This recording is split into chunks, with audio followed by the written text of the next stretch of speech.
વડોદરા મહાનગરપાલિકાના નવા deputy commissioner તરીકે અક્ષય બુરનિયાએ સત્તાવાર ચાર્જ સંભાળ્યો। વડોદરા મહાનગરપાલિકાની વહીવટી માળખામાં મહત્વપૂર્ણ ફેરફાર સાથે નવા ડેપ્યુટી મ્યુનિસિપલ કમિશનર તરીકે અક્ષય બુરનિયાએ સત્તાવાર રીતે પોતાનો કાર્યભાર સંભાળી લીધો છે। તાજેતરમાં જ રાજ્ય સરકાર દ્વારા કરવામાં આવેલી અધિકારીઓની બદલીના ભાગરૂપે વડોદરા શહેરના વહીવટીતંત્રમાં નવી નિમણૂક કરવામાં આવી છે।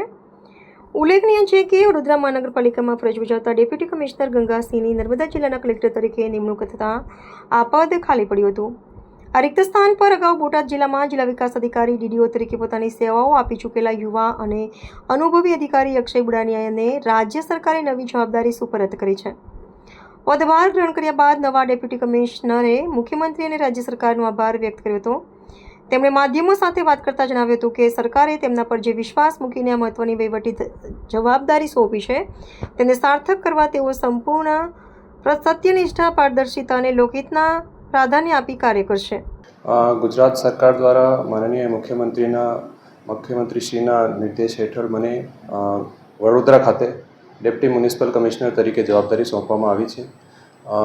એ જવાબદારી સોંપવા બદલ હું માનનીય સરકારશ્રીનો ખૂબ ખૂબ આભાર માનું છું અને મારી કેપેબિલિટી અને સત્યનિષ્ઠા સાથે વડોદરા વાસીઓનું અને વડોદરાના લોકોનું કાર્ય ઝડપથી થાય, એમનું હિત થાય એ માટે હું ખૂબ તત્પર રહીશ અને હાર્ડવર્ક કરતો રહીશ।